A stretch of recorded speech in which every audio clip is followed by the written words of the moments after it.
warahmatullahi wabarakatuh. Perkenalkan, saya Sahrayani Lubis. Saya Nur Aini Lubis.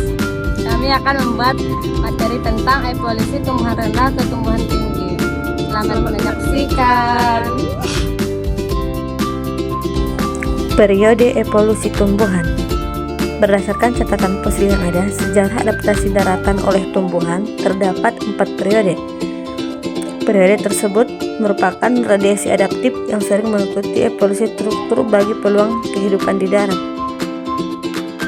Periode pertama pada masa evolusi yaitu selama masa Ordovisian, zaman Paleozoikum sekitar 475 juta tahun silam. Asal mula tumbuhan diduga berasal dari nenek moyang akuatik atau alga hijau. Periode kedua, evolusi tumbuhan ditandai oleh diversifikasi tumbuhan vaskuler atau tumbuhan berpembuluh selama masa Devon sekitar 400 juta tahun silam. Tumbuhan vaskuler awal ini merupakan tumbuhan tak berbiji, misalnya pada jenis paku-pakuan serta kelompok tumbuhan tak berbiji lainnya. Periode ketiga, evolusi tumbuhan dimulai dengan kemunculan biji, yaitu struktur yang melindungi embrio dari kekeringan dan ancaman perubahan dari lingkungan. Kemunculan tumbuhan biji ini mempercepat perluasan kolonisasi tumbuhan di daratan. Tumbuhan vaskuler berbiji muncul kira-kira 360 juta tahun yang lalu dengan kemunculan Gymnospermae dan terdiri konifer dengan berbagai variasi jenisnya. Periode keempat dalam evolusi tumbuhan terjadi pada masa Kreta zaman Mesozoikum sekitar 130 juta tahun yang lalu. Periode ini ditandai dengan kemunculan tumbuhan berbunga yang memiliki struktur reproduksi yang agak rumit, di mana biji dilindungi oleh ruangan yang disebut ovarium. Karena biji terlindung sedemikian rupa, maka kelompok ini disebut tumbuhan berbiji atau Angiospermae. Waktu geologi yang menceritakan tentang evolusi tumbuhan. 1. Zaman Archeozoikum 4,5 sampai 2,5 miliar tahun yang lalu. 2. Zaman Proterozoikum 2,5 miliar sampai 290 juta tahun yang lalu. 3. Periode Kambrium 590 sampai 500 juta tahun yang lalu. Periode Silurian 440 sampai 410 juta tahun yang lalu. Periode Devon 410 sampai 360 juta tahun yang lalu. Periode Karbon 360 sampai 290 juta tahun yang lalu. Periode Perm 290 sampai 250 juta tahun yang lalu. Periode Trias 250 sampai 210 juta tahun yang lalu. Periode Jura 210 sampai 140 juta tahun yang lalu. Zaman Kapur 140 sampai 65 juta tahun yang lalu. Periode Tersier 65 juta sampai 1,7 juta tahun yang lalu.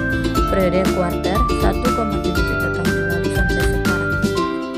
Apa kejadian utama evolusi tumbuhan? 1. Karopita yang diwakili oleh ganggang karangan menunjukkan bahwa Karopita dan tumbuhan memiliki nenek moyang yang sama. Karopita modern umumnya hidup di perairan dangkal, sementara Karopita primitif diduga juga telah hidup di air dangkal yang mudah terancam kekeringan. Seleksi alam terjadi sehingga alga ini bertahan hidup di laut dangkal. Contohnya waktu itu ada ganggang hijau atau Coleochaete dan Cyanobacteria. Kemudian Bryophyta menunjukkan adaptasi penting yang pertama kali membuat perpindahan ke daratan menjadi mungkin. Karakteristik yang dimiliki Bryophyta di mana gamet berkembang dalam gametanya, tumbuhan sel telur dan embrio yang berkembang dalam organ betina. Contohnya Bryophyta sphagnum compactum. Terdapat 3 divisi pada Bryophyta, yaitu 1 divisi lemut daun, 2 divisi lemut hati, 3 divisi lemut tanduk. 3. Tumbuhan vaskular tak berbiji. Tumbuhan memiliki asal-usul dari monopiletik dari alga hijau. Tumbuhan vaskular menambahkan adaptasi baru terhadap kehidupan darat pada adaptasi yang telah berkembang sebelumnya pada Bryophyta. Tubuh sebagian besar tumbuhan vaskular berdiferensiasi menjadi sistem akar di bawah permukaan tanah yang menyerap air dan mineral, dan sistem tunas, batang, dan daun di atas permukaan tanah. Tempat fotosintesis berlangsung. 3 divisi dalam tumbuhan vaskular tak berbiji adalah 1. Divisi Liophyta atau Lycophyta. Paku Lycophyta berevolusi selama masa Devon dan mendominasi daratan selama masa Karbon. 2. Divisi Sphenophyta atau paku ekor kuda. Kelompok Sphenophyta dikenal sebagai paku ekor kuda atau horsetail, contohnya Equisetum. 3. Divisi Pterophyta atau pakis. Divisi ini sangat beraneka ragam, dikenal sebagai pakis dengan jumlah spesies lebih dari 12.000 spesies yang hidup hingga masa kini. 4. Gymnospermae. Gymnospermae kemungkinan merupakan keturunan dari Progymnosperma yang pada mulanya tumbuhan tak berbiji. Akan tetapi pada akhir masa Devon, biji telah dievolusikan. Evolusi biji dikaitkan dengan megasporium, di mana pada tumbuhan berbiji bukanlah satu ruangan, akan tetapi sebaliknya merupakan struktur berdaging padat yang disebut nucellus. Sampai saat ini terdapat 4 divisi Gymnospermae, yaitu Kycadophyta, Gingophyta, Coniferophyta, dan Genetophyta.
Dua kotiledon atau daun biji dalam embrio akarnya tunggang, batangnya mempunyai kambium. Pada tumbuhan berkayu dapat terlihat adanya aktivitas kambium melalui pembesaran diameter batang.